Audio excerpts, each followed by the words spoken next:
Hi అండి, ప్రతిరోజు విశేషం ఛానల్కి స్వాగతం అండి. ఓకేనా అండి. ఈరోజు విశేషం ఏంటంటేనండి, మనకి పిల్లలకి స్కూల్ ఆల్మోస్ట్ ఇక స్టార్ట్ అయిపోయినాయి అండి. మా పిల్లలకైతే రేపటి నుండి ఉన్నాయి స్కూల్స్. బాబుకైతే రేపటి నుండి స్కూల్ అండి. పాప కూడా సేమ్ ఈ రోజు నుండి, కానీ మంచిది కాదని ఈ రోజు పంపించలేదు. ఇద్దరు రేపైతే ఒక కాలేజీకి వెళ్ళిపోతారు, ఒకడైతే స్కూల్కి వెళ్ళిపోతారండి. ఇక పొద్దున్నే లేచి ఇంకా పరిగెత్తడం అనేది ఇక 1 month రెస్ట్ తీసుకున్నాం కదా, ఇక వాళ్ళతో పాటు మనం కూడా కంపల్సరిగా పరిగెత్తాల్సిందేనండి. కాకపోతే ఒక్కొక్క రోజు మనకి లంచ్ బాక్సులు ఇవన్నీ ఇబ్బంది లేకుండా ఉండడానికి, ఏదైనా మనకి హెల్త్ బాగలేకపోయినా, లేకపోతే కూరగాయలు ఏమైనా లేకపోయినా కూడా మనం పిల్లలకి లంచ్ బాక్స్కి లేట్ అయినా కూడా ఉదయాన్నే వాళ్ళకైతే మనం కడుపు నింపాలి కదండి పేరెంట్స్గా. ఏదో ఒకటైతే వాళ్ళ బాక్స్లో మంచిగా మనం రెసిపీ అయితే ఒకటి పెట్టి పంపించాలి. ఎందుకంటే వాళ్ళు టైంకి లంచ్ తినే చిన్నపిల్లలు కదండి, వాళ్ళు టైంకి లంచ్ తినాలి.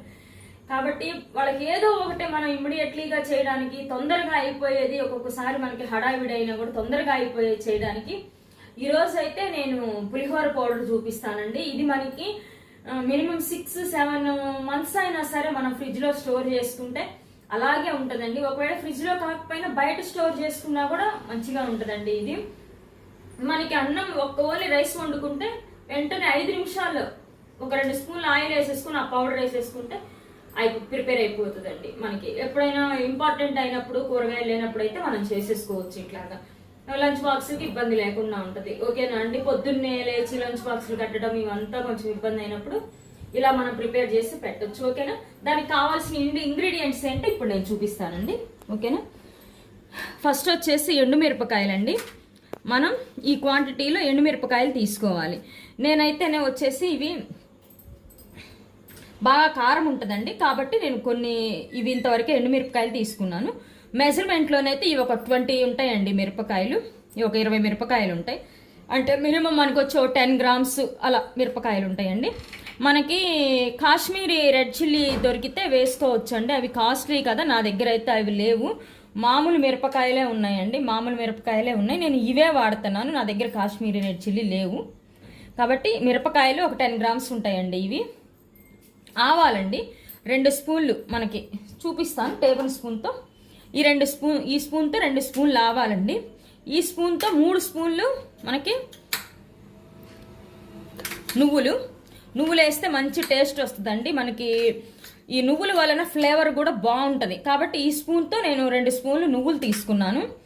ఈ ధనియాలు అయితే మాత్రం ఈ బౌల్ నిండా, అంటే దగ్గరగా ఇది 4 స్పూన్లు 5 స్పూన్లు ఉంటాయండి ధనియాలు.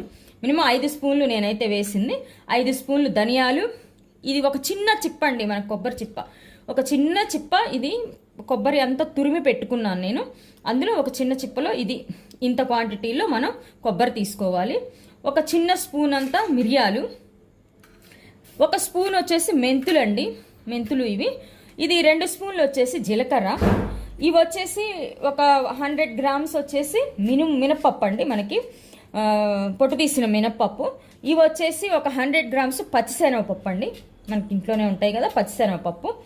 ఇంగువ అండి, ఇంగువ ఎంత క్వాంటిటీలో వేయాలి అని నేను మీకు చూపిస్తానండి. ఇంగువ. ఇది వచ్చేసి చింతపండు వచ్చేసి నాకు 100 grams చింతపండు అండి. ఇది నేను ఇంత పెట్టుకున్నాను 100 grams చింతపండు. ఇది బెల్లం అండి, బెల్లం ఇంత సరిపోతుంది బెల్లం దీనికి.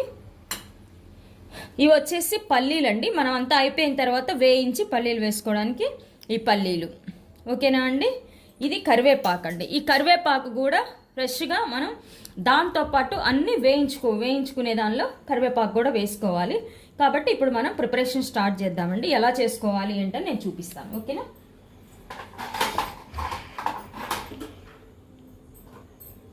ఫస్ట్ అయితే కడాయి పెట్టి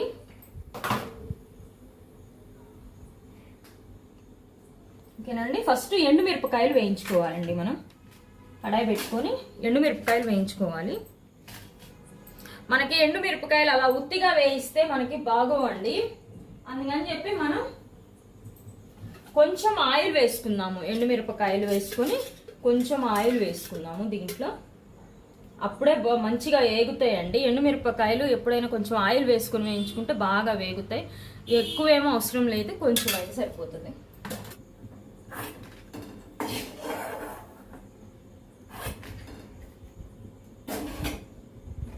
ఇలా ఇలా మిరపకాయలన్నీ వేయించేసుకోవాలండి మనం. నెక్స్ట్ వచ్చేసి పచ్చిశనగపప్పు, మినప్పప్పు. పచ్చిశనగపప్పు, మినప్పప్పు అండి. ఇవి వచ్చేసి 100 గ్రామ్స్ 100 గ్రామ్స్. రెండు కలిపే వేయించుకోవచ్చు అండి. మనకి రెండు ఈక్వలే కాబట్టి రెండు కలిపి వేయించుకుందాం.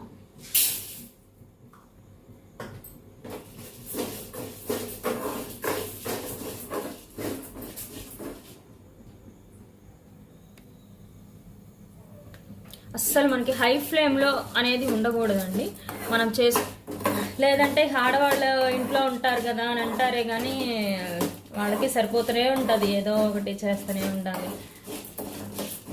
ఎప్పుడన్నా ఇలాంటి చిన్న చిన్నవే మనకి రిలీఫ్ ఇస్తాయి.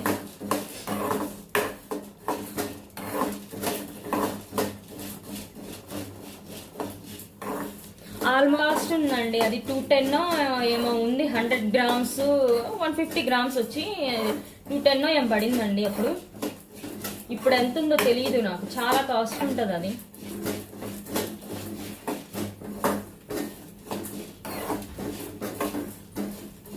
ఓకేనండి, ఆల్మోస్ట్ ఇవి కూడా దోరగా వేగిపోయినాయండి.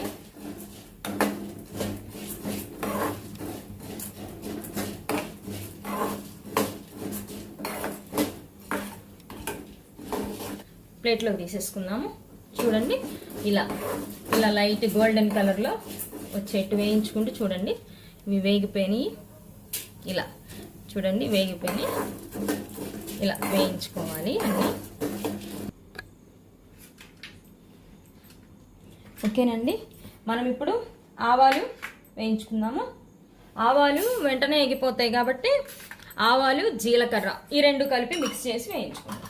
ఓకేనా, ఎందుకంటే ఇవి రెండు స్మూత్గా ఉంటాయి కదండి, తొందరగా ఎగిపోతాయి ఆవాలు కాబట్టి ఇవి రెండు కలిపి వేయించుకుందాం.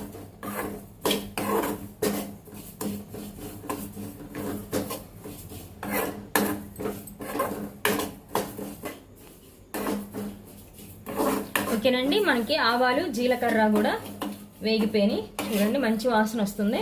మనకి స్మెల్లోనే తెలిసిపోతుందండి ఇది వేగిందా వేగలేదా అని.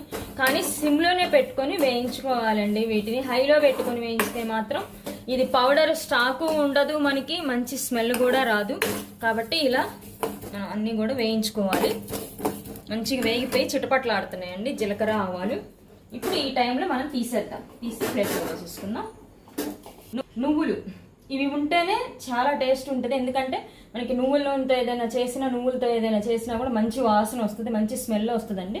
టేస్ట్ కూడా బాగుంటుంది. కాబట్టి ఇవి నువ్వులు వేసుకుందాం. ఉంటే నల్ల నువ్వులు ఒక్కటే వేసుకుంటే ఇంకా బాగుంటుందండి.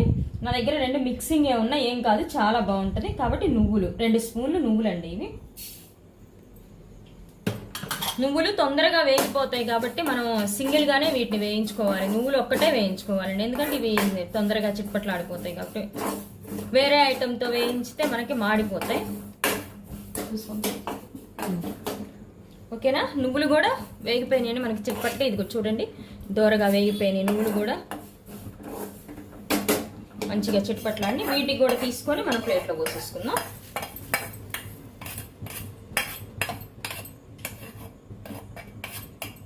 ఓకేనా, ఇప్పుడు వచ్చేసి మెంతులు వేయించుకుందామండి.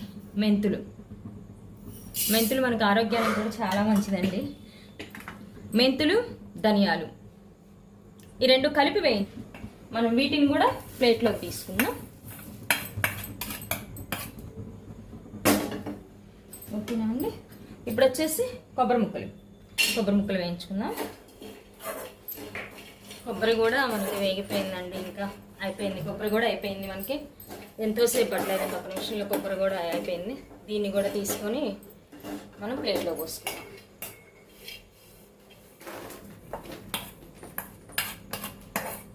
అన్నీ కలిసినా ఏం కాదండి, మనం మళ్ళీ చల్లారిన తర్వాత అన్నీ మిక్సీకి కలిపే వేసుకుంటాం కాబట్టి ప్రాబ్లం ఏం లేదు. ఇదిగోండి మిరియాలు 1 స్పూను, 1/2 స్పూన్ అయితే మిరియాలు సరిపోతాయండి. మనకి ఘాటు మిరపకాయలు, ఎండు మిరపకాయలు ఘాటు ఉన్నాయి అనుకున్నప్పుడు మిరియాలు తక్కువ వేసుకుంటే బాగుంటుంది. కానీ మిరియాలు వేస్తే ఆ ఫ్లేవరు అంతా మంచిగా ఉంటుందండి మనకి. అందుకని చెప్పి మిరియాలు కూడా వేసుకోవాలి మనం. ఇంకా 6:30కి మాకు కింద మీటింగ్ ఉందండి అపార్ట్మెంట్లో. ఎందుకంటే మొన్న హాలిడేస్కి అందరూ పిల్లలు ఎండలకి అంతా వాళ్ళు ఎవరు అపార్ట్మెంట్లో ఎవ్వరు ఎక్కడికి వెళ్ళలేదంట, జర్నీస్ అవి చేయలేదంటండి. అందరూ కలిసి ఎక్కడికైనా టూర్ లాగా ప్లాన్ చేసుకొని వెళ్దామా అని అందరూ మీటింగ్ పెట్టి అడిగారండి. యాదగిరి గుట్ట, సురేంద్రపురి, కుందా సత్యనారాయణ కళాధామం ఉంటుంది కదండి, సురేంద్రపురి అటంతా పెట్టుకున్నారు. కానీ అందరూ డిసైడ్ చేసుకొని అడిగి తర్వాత చెప్పమన్నారు. చూడండి, ఇదిగోండి చింతపండు. నేను అన్ని పీసులు అన్నీ తీసేసుకొని పెట్టుకున్నాను. చింతపండు అండి, చింతపండు. ఇందా చెప్పాను నేను మెజర్మెంట్స్, ఓకేనా. ఇది కూడా మనం బాగా చింతపండులో తేమ పోయే వరకు వేయించుకోవాలండి. మనకి పులుసు వాటికైతే చింతపండు పులిహోరకి వీటికైతేనేమో మనం పులుసు పిండి అప్పుడప్పుడు చేసుకుంటాము. మనం పులుసు కాగబెట్టుకొని ఆవు పిండి పులిహోరకైనా సరే ఏదైనా సరే అట్లా చేసుకుంటాము. ఇది మనం స్టాక్ పెట్టుకొని ఎప్పటికప్పుడు చేసుకునేది కాబట్టి మనం చింతపండు కూడా వేయించి పెట్టుకోవాలి, ఓకేనా. చూడండి, చింతపండు కూడా ఇలా తేమ పోయిందాక కొంచెం డ్రై అయిందాక మనం వేయించుకోవాలి. మనకి చింతపండు ఏగితేనే కొంచెం అది నిల్వ ఉండడానికి కూడా మంచిగా ఉంటుంది. చింతపండు కూడా వేయించుకోవాలి. ఆల్మోస్ట్ చింతపండు కూడా వేగిపోయిందండి. చూడండి, ఇది డ్రైగా అయిపోయింది. చింతపండు కూడా మనకి ఆ హీట్కే చాలా వరకు డ్రై అవుతుంది. కూడా వేగిపోయిందండి. చూడండి, ఇదిగో మనం దీన్ని తీసి దీనిలోనే పోసేసుకుందాం. కొంచెంసేపు ఆరిపోయేటప్పటికి గట్టిగా అయిపోతుంది, ఓకేనా అండి.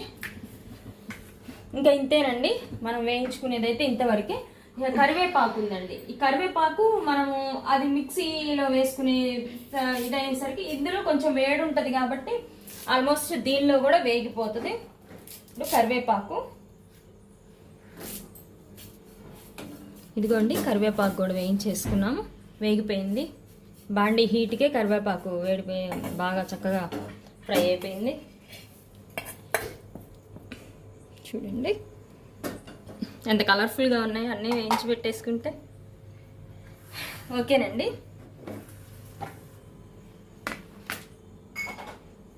ఇవన్నీ మనం వేయించుకున్నాం కదా. ఇది ఒక్కొక్కటి వేయించేలోపే మొత్తం కూడా దాదాపుగా అన్నీ ఆరిపోయినాయండి. అన్నీ చక్కగా ఆరిపోయినాయి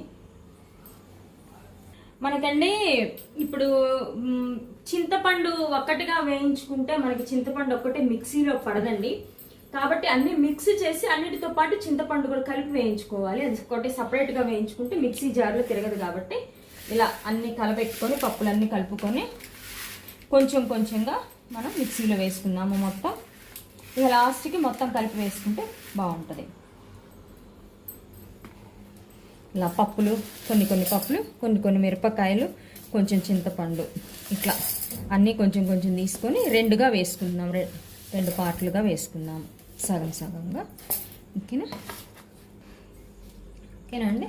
ఇదిగో ఉప్పు అండి.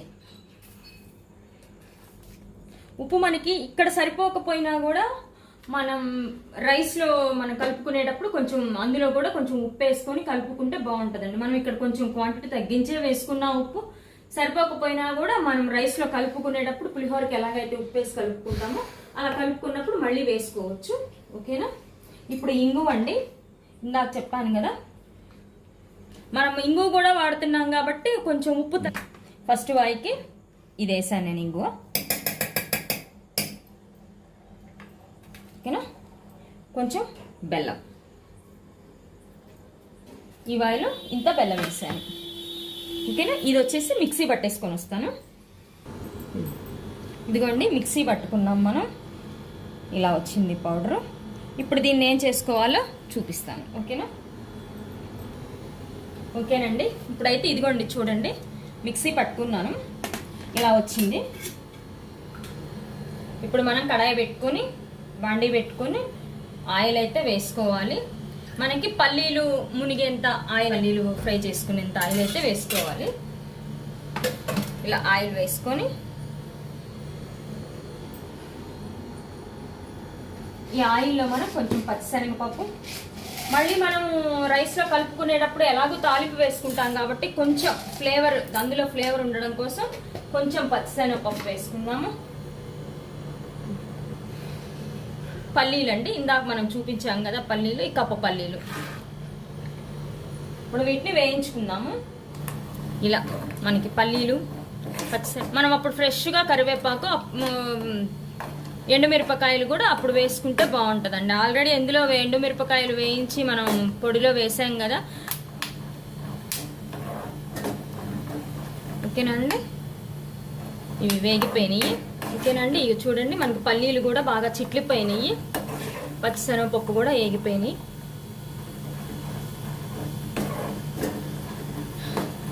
మనం ఈ పల్లీలు మళ్ళీ మెత్తబడతాయేమో అట్లా ఏం ఉండదండి. ఈ పౌడర్ ఇదంతా వేసి నూనెలో వేయిస్తాం కదా, ఇక అప్పుడు అవి క్రిస్పీగానే ఉంటుందండి, మనకి అట్లా ఏమీ రాదు. ఇప్పుడు ఇందులో మనం ఈ పౌడర్ వేసుకోవాలి. ఈ పౌడర్ అంతా ఇప్పుడు ఇందులో వేసుకొని కలుపుకోవాలి మనం. ఇదిగోండి, మనం ఇలా ఆ పల్లీలు ఆ ఆయిల్లో ఇది వేసి బాగా కలుపుకోవాలి. బాగా ఆయిల్ అంతా మనకి మిక్స్ అయ్యేటట్టు దీన్ని కలిపేసుకోవాలి.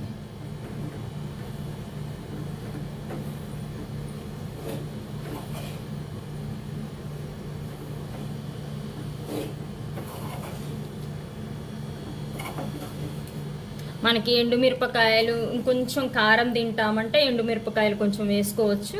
నా దగ్గర ఎండుమిరపకాయలు అయితే కొంచెం ఘాటు ఎక్కువ ఉంటాయండి, పిల్లలు కదా, అందుకని నేను తక్కువ క్వాంటిటీలోనే ఎండుమిరపకాయలు వేసాను. కావాలంటే మనం కొంచెం ఎండుమిరపకాయలు వేసుకోవచ్చు.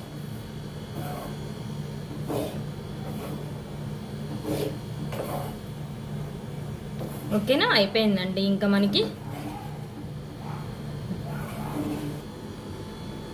ఓకేనండి, ఇలా అంతా మనం దీన్ని రైస్ మనకి పులిహోర లెక్కనే తాలింపు పెట్టుకున్న తర్వాత తాలింపులో ఈ 2 స్పూన్లు 3 స్పూన్లు మనకి రైసు మన ఇంట్లో ఎంతమంది ఉన్నారు దాన్ని బట్టి మనం ఎన్ని స్పూన్స్ కావాలంటే అన్ని స్పూన్స్ తాలింపులో వేసేసుకొని ఎండుమిరపకాయలు కరివేపాకు వేసేసుకొని రైస్ వేసుకొని కలబెట్టి దించేసుకోవటమేనండి. మనం దానికి చేసేది ఏం కూడా లేదు. ఇంకా పల్లీలు ఇవన్నీ వేయాల్సిన అవసరం కూడా లేదు.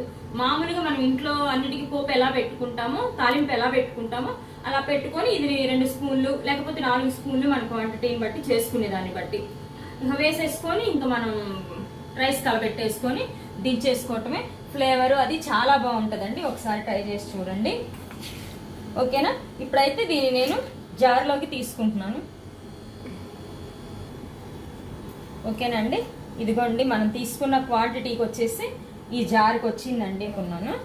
ఇదైతే మనం బాగా ఆరిన తర్వాత ఇలా సీసాలో స్టోర్ చేసుకొని మనం ఫ్రిడ్జ్లో 5 నెలలు 6 నెలల వరకు కూడా ఉంటుందండి. మనం ఎక్కువ క్వాంటిటీలో చేసి పెట్టుకున్నా కూడా చెప్పాను కదా ఫస్ట్ 5-6 నెలలు కూడా మనం క్వాంటిటీలో పెట్టుకుంటే ఉంటుంది. ఇంకోటి ఏంటంటేనండి, దీన్ని మరీ ఫైన్గానైతే పట్టుకోకూడదండి, కొంచెం లైట్ బరకగా ఉండాలి. మరీ ఫైన్గా ఉండకూడదు, మరీ బరకగా ఉండకూడదు. కొంచెం టేస్ట్ మనకి అనిపించాలి కాబట్టి మరీ ఫైన్గానైతే చేసుకోకూడదండి. ఇదే అండి ఈరోజు మనం ఇలా చేసి పెట్టుకున్నామంటే మనకి ఎన్ని నెలలైనా ఉంటుంది. మన అత్యవసర పరిస్థితుల్లో ఇలాంటివి పచ్చళ్ళు ఇలాంటివే కదండి మనల్ని ఆదుకుంటాయి కాబట్టి. ఓకేనండి, ఇది ఈరోజు వీడియో. ఓకేనా, బాయ్.